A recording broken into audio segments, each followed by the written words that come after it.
Hello guys, good morning, good afternoon. Dito kami sa next project na ito. Nagtitibag kami ng hagdan. Yung dating hagdan na kinondim. Yan. Yan yung hagdan na yan, naalisin yan. Tapos itong mga dalawang pinto na nasa kwarto, lalagyan namin ng kisamihan kasi hindi pa pwede buksan doon kuwan. Wala pa yung mayari. Tapos itong nasa labas na ito, kikisamihan din yan. Yan, pagtapos namin baklas ng mga hagdan na yan, yan, alisin lahat ng mga bakal na yan. Yan, yan ang itaas na yan, naka-slab na yan, kaya tanggalin yung hagdan na yan kasi wala naman ano na yan wala nang silbi, kaya tinatanggal ng mayari. Kaya yung mga ano na yan, mga wall yan, pinto, tapos yung nasa labas na yan, yan kikisamihan din yan. Yan, pinturan lahat din yan ng mga wall, primeran muna yan. Yan, yung may natira pa mga hagdan. Tapos ito na siya, sa pangalawa yan, nag-metal paring na kami. Yan siya. Yan, nauna sa labas, so maaari makita yung labas. Yan, tapos sinunod namin yung dito na, yung pinagtibagan namin ng hagdan. Ayan na siya. Kailangan na lang dyan hard reflex. Yan. Yan, pati yung mga wall kiniskis na namin kasi maraming bakbak na dating pintura. Primeran na rin yan yung mga na yan. Ayan, yung mga kwarto na yan, open na yan. Open na siya. Tapos nilagyan na rin namin ng metal paring na rin. Yan, yan ang metal paring. Simple lang siya. Yan. Ginamit namin damyok. Scaffolding.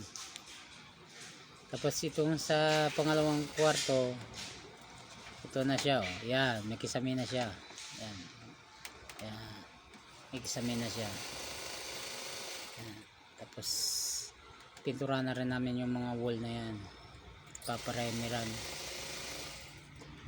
Yan. Lahat ng wall, lahat ng mga sira-sira, mamasilyahan ng skim coat. Skim coat ang ginagamit namin.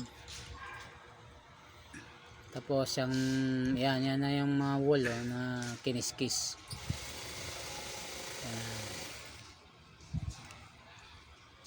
Yan, tapos dito sa labas na ito, yan lahat ng wall na yan primeran lahat yan, yan. Pati bintana pinturan rin. Tapos ito na siya, yung finish na ano na siya, na masilyahan na yan. Pati yung cabinet na pinturahan na rin, pati yung ginawa kong lababo okay na siya. Hindi lang nakita kulay kasi natakpan kasi may nagpipintura. Black po yung kulay ng ng lababo.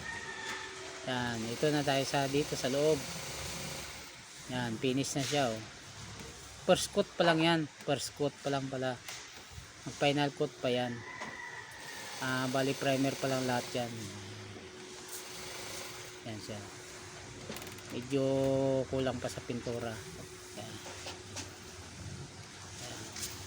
Yung dito sa kwarto, yan, final coat na yan dito sa kwarto kasi tingnan mo siya, makintab na siya. Simiglos ang ginagamit namin sa wall.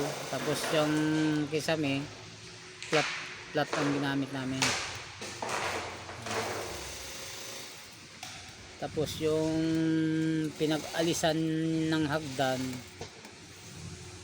ano yun namin yan, tatals namin. Yung pinag-alisan, nire-repair namin. Ayan, yan. Yan, nire-repair namin yan, yung pinag-alisan ng hagdan. Tatals din yun.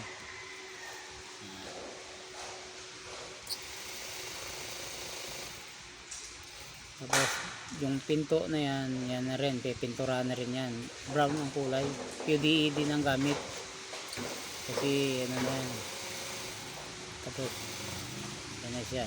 Nasa labas namin, malapit na rin kami matapos. Siguro mga 2 days tapos na siya rin kami pintura. Yan. Pati yung cabinet, pintura na rin. Tapos na to eh. Okay lang yung putol. Putol yung. Yung salita ko. Okay lang yun. Tingnan mo nga kung okay yung salita. Hindi ako ano yan, long video no. Hi! Shoutout po sa nanonood. Oh, kung paano gumawa ng patok lang po.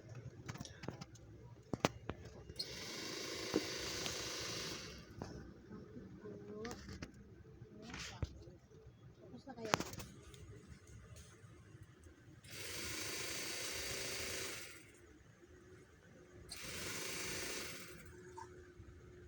Tapos na kayo dyan.